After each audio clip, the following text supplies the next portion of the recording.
Hello, everyone. I am so excited that you are here with us this morning. Left Bank Books is excited to present another virtual celebrity story time. We welcome author and illustrator Anastasia Higginbotham, who will read aloud her new picture book, What You Don't Know, A Story of Liberated Childhood. Also today, super exciting, there will be a fun kids activity during the event. To prepare, gather the following materials: glue, scissors, and magazines to put together a collage. Then print one roller rink background that is letter-sized and can be printed at home. This is found on our website to print at home.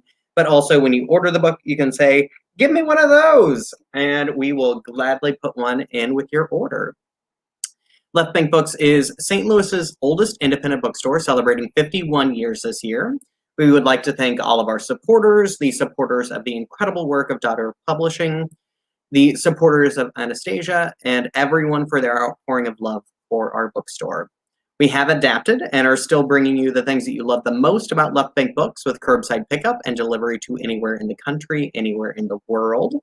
We are happy to be able to bring our event series virtual. We believe that events are a way to expand your mind and bring in new thoughts to make the world a better place, and what better place to be in than the world of this book. We hope that you enjoy this event, and we hope you support Left Bank Books by purchasing a copy for you or for all of your friends at left-bank.com. I will share the link in the comments. Purchasing a copy of the book from Left Bank Books allows us to keep our bookstore and staff operating. It allows us to keep this event series going. So thank you so much for your support. We need your support. Anastasia Higginbotham's What You Don't Know, A Story of Liberated Childhood, delves into queerness, blackness, and the love that dismantles whiteness. Featured in Ms. Magazine's 15 Books for Kids That Prove You Can Be a Feminist at Any Age. It's a book about knowing deeply that you matter. Always did, always will. It's a book about what schools get wrong and churches don't say, but institutions are made by people, and the people are evolving. It's a book about being known and cherished by family and living in communion with your own personal Jesus, Buddha, Spirit, Source, Father, Mother, God, breath, inner space, outer space, nothingness, and however else we name and relate to our divinity and humility in the presence of all we don't know. Anastasia Higginbotham is the author and illustrator of Divorce is the Worst, Not My Idea, a book about whiteness, Death is Stupid, and Tell Me About Sex, Grandma, all part of the Ordinary Terrible Things series. She lives in Brooklyn. And now, without further ado, if everyone at home would please give a very loud and raucous round of applause, here is Anastasia Higginbotham. Hello. Hi. Thank you, Shane. Thank you for having me. And thanks. Please pass along my gratitude to everybody at Left Bank Books who wanted to host this event. Yeah, we are big fans of yours. Your work is incredible, beautiful. If anyone at home has not seen your previous books or this new one, I highly recommend checking them out. Just the artwork, the story is something that you don't get in a lot of kids' books, so you should be very proud of the work that you do. Thank you so much. That means a lot to me. And, you know, the books need to be shelved somewhere, right? So we shelve them in children's books because they're about children. But I really do see them as books about childhood. And that is why I think a lot of adults are really into the books, because they center that experience and just let it be what it is, and without much spin. But I'm happy that you think it's beautiful, and I'm happy that people are here who want to see how it's made, and maybe learn a little bit about making the paper dolls that you see on the book. There's many layers to this book, but just for the interest of time, I probably should just start reading some of it. Sure, right? Let's go. It's a story about a character named a boy named Demetrius. And he's always known he's gay. He didn't have to come out because he never was in. I intentionally created a family structure for the child that gave them enough space to just really just emerge exactly as they are, and be loved and be cherished and be known. And so just to show how easy that can be, the child lives with sometimes with their dad and sometimes with their mom. Their dad is Black, their mom is white.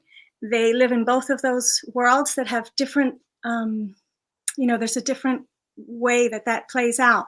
But the child is secure in themselves and in the love that they get from each parent, and the parents interact with one another in a respectful and functional and loving way, even though they're not together.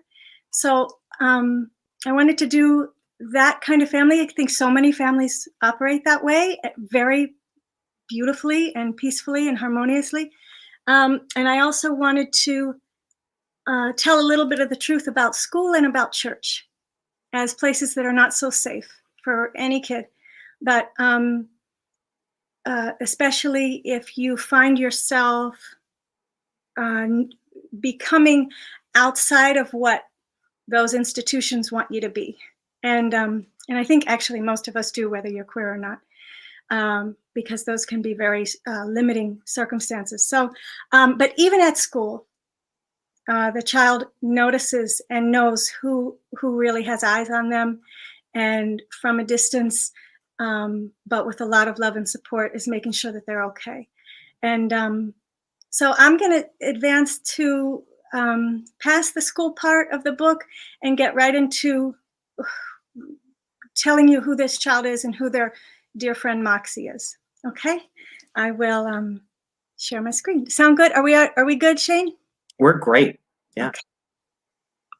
It'll take me a second just to find it. And once I find it, I will. There we go. Okay. Would you set a timer? Just a stopwatch? Cool. Okay. What you don't know is there are lots of people I have to hide myself from, but my dad is not one of them. He has always seen me true. He gives me space to be who I am. I do the same for him. The air is easy between us. There's enough. He teaches me what his dad taught him. And here we see I use black and white to show that this is the past. And this is his dad as a little kid. And his dad's dad, so his grandpa, saying to his father as a child, "Don't let anybody out there tell you who you are." And then we come back to the present and we see the dad now saying, "All you need to be is you."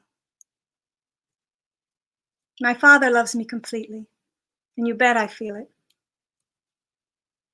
And now we see the dad is bringing the child over to their mom's house, and mom's there to receive them. "See you Sunday," says the child. Dad flashes a peace sign. "My mother fights for us," the child tells us. She was a sensitive kid too. And the mom says, "The world is so bleeping unfair." This mom curses a lot. She's cursed even when she was a kid. She started cursing. And I'll just use bleeps and blanks for that. She's got her own sense of justice and her own ideas about God, says the child. And we hear how he's sitting on the couch with her. He's playing his Switch, and his mom's reading her phone, and she's like super mad because the news is always saying what's happening. These bleeping blankety blanks brag about endangering the lives of trans kids. They don't know blank about Jesus's grace. It may sound strange, the child tells us, but when she's cussing at her phone, I feel loved and seen. Right? So you see those little hearts popping off them? Because they know that she's paying attention to what matters to them and to their friends. "The news is atrocious," says Mom. "Hide my phone from me." And she clutches her book, Parable of the Sower by Octavia Butler, which I highly recommend. She lets me know that I matter and that I'm not the one with the problem. What you don't know is even though I'm loved at home, the world's ugliness toward gay people lands right on me. They make laws against us, call us evil, try to convert us. And what about the ones who aren't loved at home? What about the kids whose own families reject them? And we see them just spending time together on the couch while Mom reads. God is change, shape God, from that book. And now the two of them are in church. Mom takes the child to church, and we hear what the child is thinking about as they sit there in the pew. Churches can preach all they want about love. The only thing that I feel when I'm here is shame. But the shame isn't mine, and it's not coming from God. I have nothing to be ashamed of. My spirit floats free. And you see that little spirit lifting up? And it lifts up, up, up into the ceiling and the rafters of the church and spins around. You know how maybe you do this when you're at a church or at a religious service, and you just kind of daydream away, and oh, look who's coming, who pops in from the side. Jesus. Yes, he says. He's floated in. You're here, always and everywhere. Do you know what's happening down there? Yes, says Jesus. Does it hurt your feelings if I don't believe in you? It's my job to believe in you, and I do. So we're cool, says the kid. Always, says Jesus. Hey, Jesus. Hey, what? Are there other gods besides you? Look how delighted the child is that they're going to get this information. What's Jesus going to say? Divinity is everywhere, in everyone and everything, says Jesus. And look how reverent he is.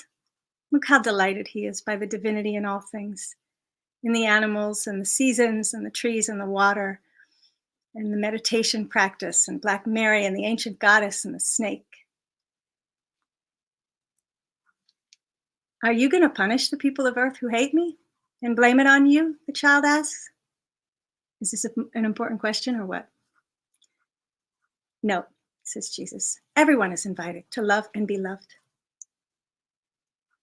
How about him? Asks the child as the spirit of Billy Porter arrives and sashays along this red carpet.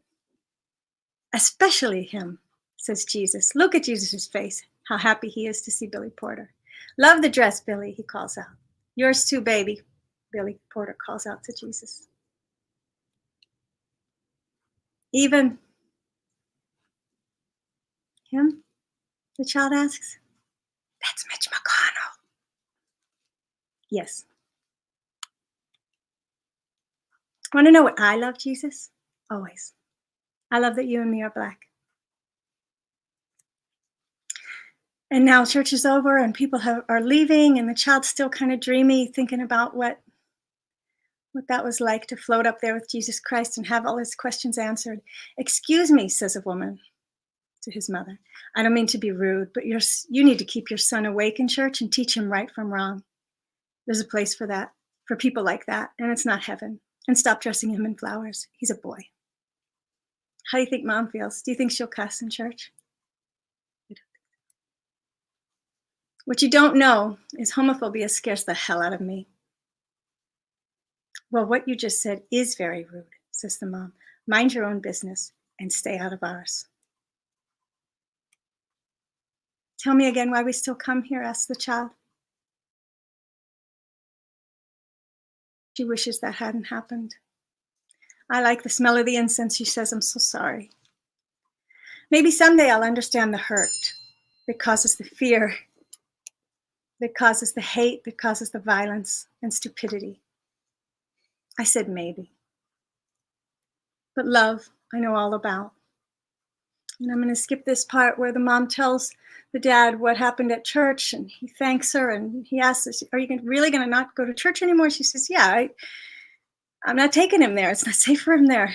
I know how to find God. I don't need a building.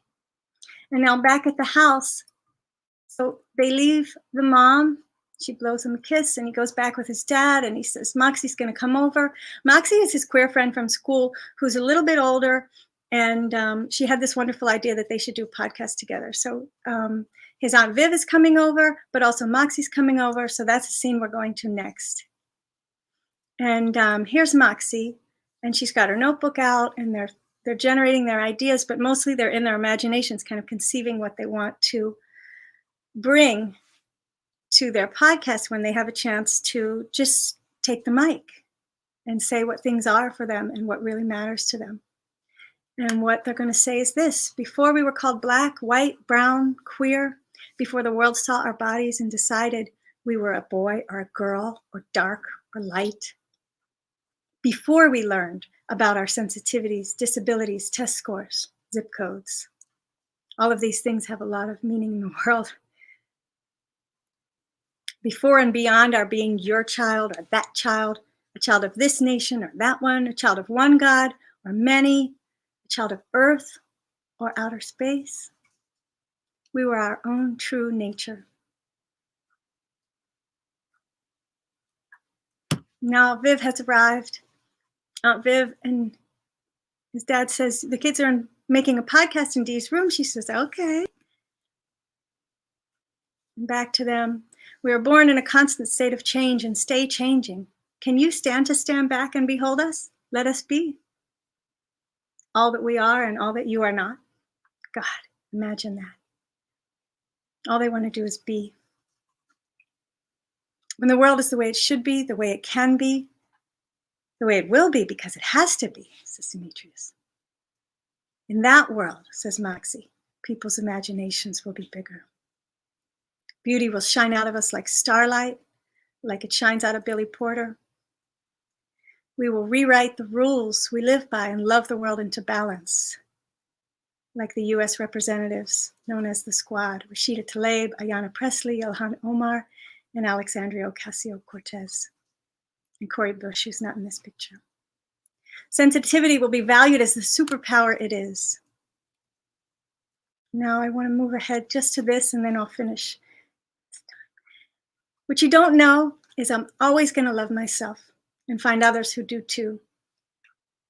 I'll wear clothes so shiny you'll see your own fears, and flowers to remind you my life force breaks concrete. I'll claim every color in the rainbow as armor and glow even brighter in the dark.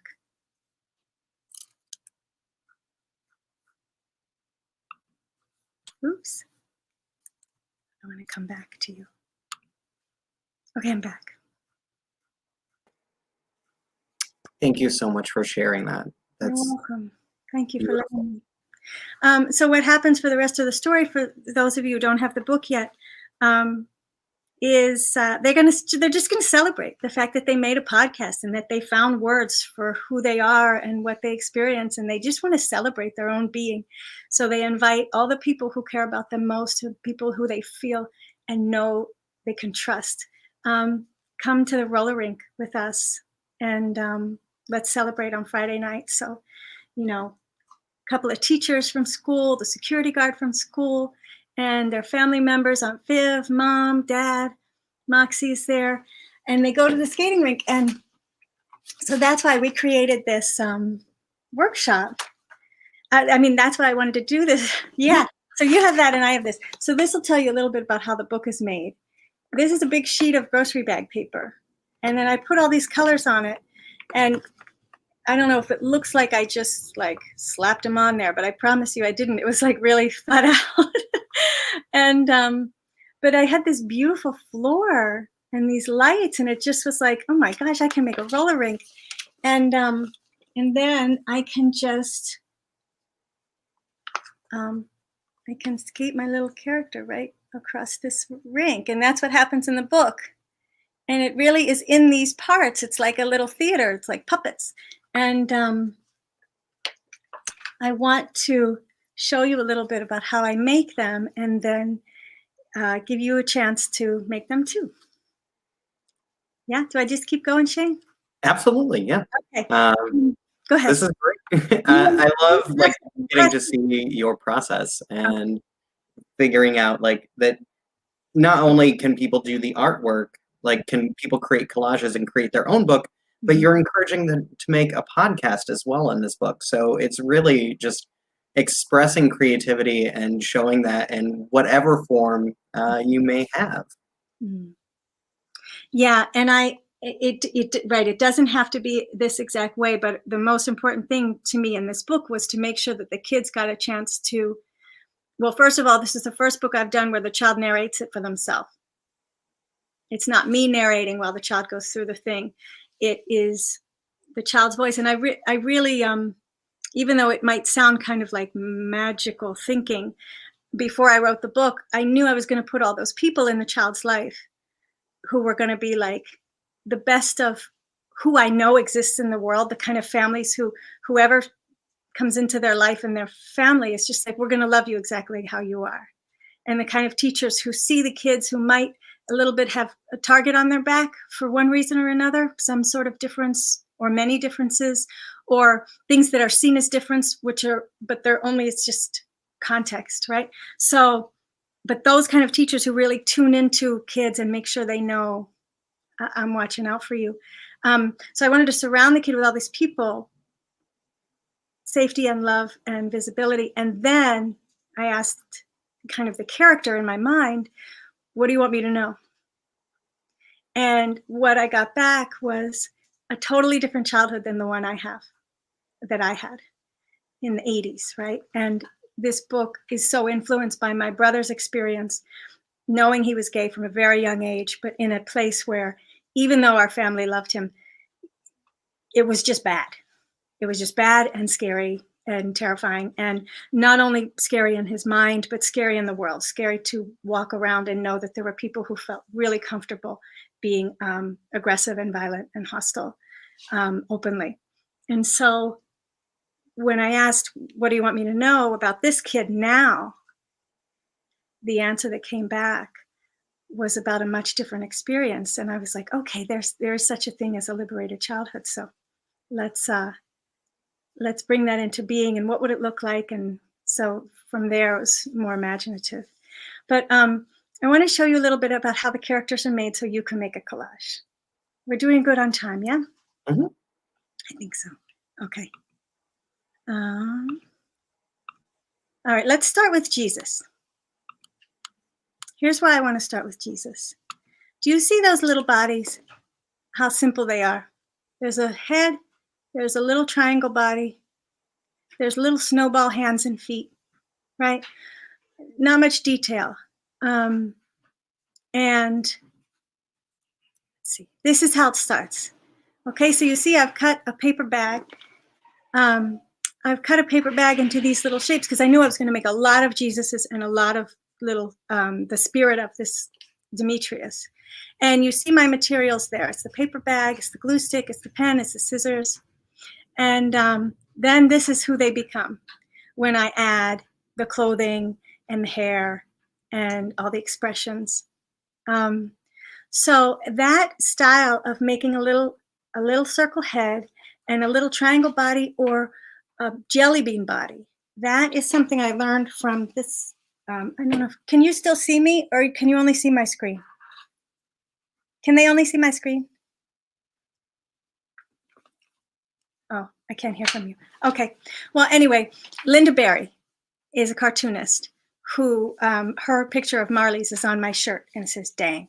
And she taught me this style that is Ivan Brunetti's style of drawing comics. Okay, so I just want to give credit where credit's due here. Circle head, jelly bean body, wiggly arms, snowball hands and feet.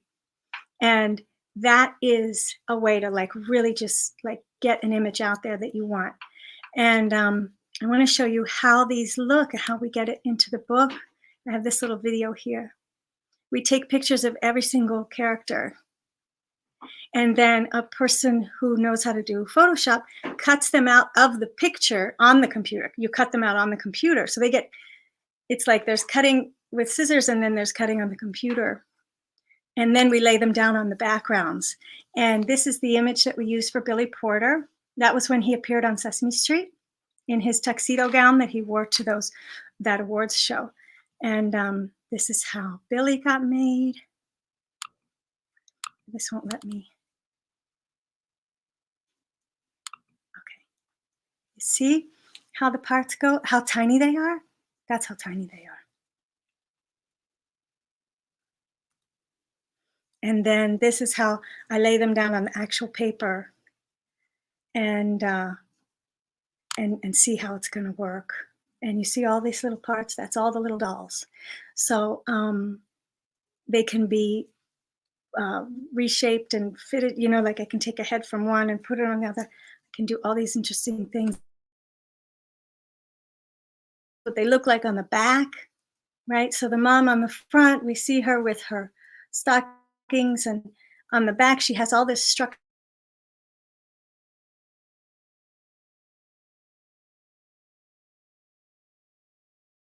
Shapes, just with the paper bags and the skin tones that we want. And then you see how we piece it together. And it takes a little while. So this is the last slide I want to show you, is just how this I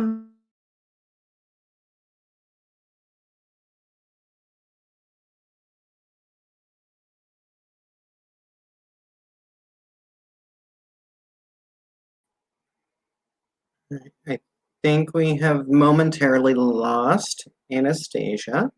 I do. Oh, this is oh, you're back. Okay. Sorry, we lost Mom you and for a his moment. Viv. No, Moxie. Did you really? Yeah, sorry, it did the spinning wheel. Okay.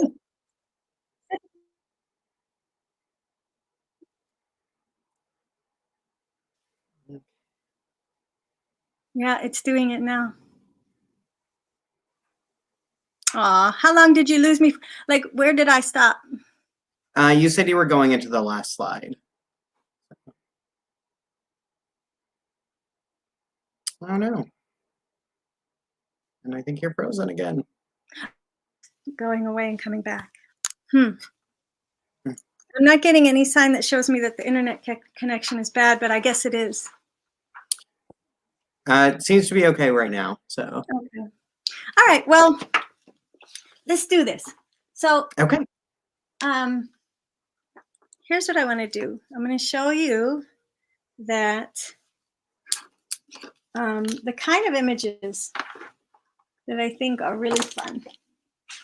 I'm going to show you like these different kind of backgrounds. For you making yours, I pull images from rooms to make backgrounds, but also like if I was at your store right now and we were doing a collage workshop, I would be handing these to the children there, these beautiful pictures of like wild animals and weird stuff that looks like it's, something that would be in a kitchen. And all you need is this kind of paper. But for your person, you really, I can even rip it. But you can just draw your little person. However you draw people is how you should draw your people. You don't have to draw them my way. These are more elaborate. I'll show you Moxie. Here's Moxie. Right, so you can make your person like this. And this hair is like from, I think it was like a rope, and I untangled the rope to make these beautiful locks for her. And if you see the back, there's a lot of structure there, and I put clothes on. But I can just put music on for you, and you can make people how you want to make them. And what I want you to do is think about who you would invite to your party that is a celebration of you. Whatever aspects of your identity have been and continue to be the most, the most rewarding and challenging at the same time, but any aspect of your identity, every aspect is worth celebrating. And so if you imagine having a roller skating party, who would be there? Who would you want there? And it can be people you know, like a parent or a teacher or friends. And it can also be people you don't know, like Billy Porter or Jesus Christ, or, this version of him. Here he is.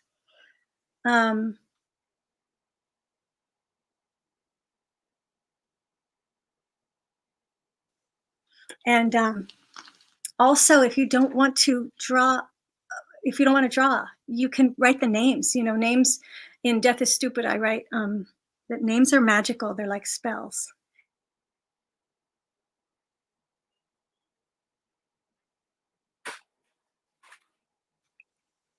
Put them there just by name. You can write on the back of an envelope. You don't need special paper. You don't even need grocery bag paper. You could write on a popsicle stick, my rebel auntie, my gay uncle, and then put them in the rink with you, because those are the people who really see you. And you could think about the people you want to be there, but also you could just make you and put yourself there. And if you don't like to roller skate, you can put yourself there, but like, I don't know, imagine there's like an air hockey table and you could be playing air hockey while other people roller skate if you're not into that. Let me find, are there any questions at this point? No, but this would be a great point to remind people that if they have any questions, type them up in the comment section so we can talk about those here in just a couple minutes. Okay, and I'm gonna look on my computer here for, I wanted to be able to access this easily. It might take just a second. I have a playlist for our roller skating party because roller skating is really important to do with music. Wow, it's really snowing outside here. Oh, wow. I'm in Brooklyn, by the way. I don't know where everybody is, but I'm in Brooklyn. And we got snow today, and that's really special. Okay. So I'm going to play some music or listen for questions. When people have questions, you should ask them. But this music is just playing so you can just do your thing and write the names of the people you want at your party or who you'd like to celebrate who you are with exactly as you are. And I mean, since this is collage, couldn't you also like print out pictures of the people and like actually put pictures on like for the heads? Like, what a good idea. Yeah, you can totally jib-jab it. Yeah. oh yeah. Print out their heads and stick them on put them on a popsicle stick. You can do it however. Yeah, you can print them out. So if you're not the world's like most confident drawer, you can. Right. Yeah. And I encourage you, like, even if you really dislike drawing, don't do it. Do something else. But you don't have to be good at it. Nope. You just make a little circle and say that's me, and that's cool. Buttons would work. You don't have to make anything. Okay, I'm going to play some music for you while you do your thing. And then Shane's going to ask me questions of your questions. It's just so you know, if I ever seem especially weird during this, it's so strange to not see faces of anybody but me and Shane, and to not know what energy is out there. So, but whoever is there, please just know how much I appreciate you being there. And I'm going to put can you give them my Instagram so that anybody who wants to talk to me can contact me through Instagram? Yes. Anybody who wasn't getting to see or hear what they wanted during this program can be in touch with me. And what is your Instagram? Because I don't think I have that. Yeah, that's okay. It's and people can just write it down. It's at AHIGGINBOOKS.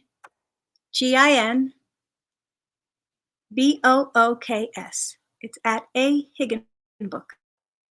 Fantastic. I am sharing that now. Yeah. So I wanted to talk to you about the inspiration that you get for your books. So your books frequently are dealing with subjects that aren't approached in a lot of books, like adult or kids books. You deal with topics that frequently are not the forefront of the book. So I want to ask you, like, when you find that topic that you really want to approach, how do you go about that? It's usually something that's been on my mind since childhood. I mean, not usually. It is. These are the things that I have been thinking about since I was a kid. So it's whatever's most pressing in my mind, and I just start to see scenes of what I want to share and do. And so I choose the topics based on the stuff that I've experienced that I have a lot to say about. And not because I'm an authority in it. It's because I'm just curious about that experience that I haven't really worked out why it hurts so bad. Right? So I started writing this divorce book when I was in my late 30s, and it didn't come out until I was in my 40s, right? So it was about a long, long time ago. It's a children's book, but I was using it to understand better at this age what happened there. Does that make sense? And so divorce, death, also because I'm a mother, I have 2 children. I wanted to be able to be there for them, whatever's going on in their life. So I had to, you know, I don't need to know all the answers, but I do need to understand myself. And so each one was an effort to heal and grow some part of myself. So about my own parents' separation and divorce, about my own grandparents' death, about my own confusion, about the mixed messages that we get about sex when we're little, and throughout life, but especially when you're little. People tell you things that make no sense and totally directly contradict each other. And then race. And there's so much silence around that. And so that book about whiteness was an opportunity to go into that silence for myself and imagine being a child who is curious and wants to know and feels upset and feels disturbed, but the white people in their life are just not prepared to talk about it. And so how can they navigate that? So, So many of yeah. so many of the things that we live through, we are not experts in. And just breaking down like your experience and applying that to kind of a universal like teaching moment is really important. And I think it can definitely, like this book and all of your books, like can let people know how feelings are for other people. Yeah, it tries to, the effort is to leave enough space on the page, not too many words and not too many images, just enough to invoke. So you're thinking of your own experience. You're not thinking of my experience. We create this child, we put him on the page, and then hopefully people can relate. Oh, I have felt that way. Oh, I haven't felt that way. Oh, that makes sense. Okay, I can read this kid's body language even if their mom can't. I know what that kid is thinking because I have felt that too. So the characters are there to be used in that way to understand yourself better. Let's talk about your art. And I'm curious about your background of like how you came into art. Have you always been an artist? Have you always been a writer? You froze for a second. Oh, I froze? Yeah, you froze for a second, and then I heard, have you always? So maybe say that again. Have you always been an artist? Have you always been an away. author? Oh, no. And you're coming in fine. So we're alternating between who's frozen and who's not. I was wondering if you've always been an artist and if you've always been an author. Yes, the answer is yes. I've always, even when I was little, we don't have these books anymore, but when I was trying to learn something, I would make a book about it. If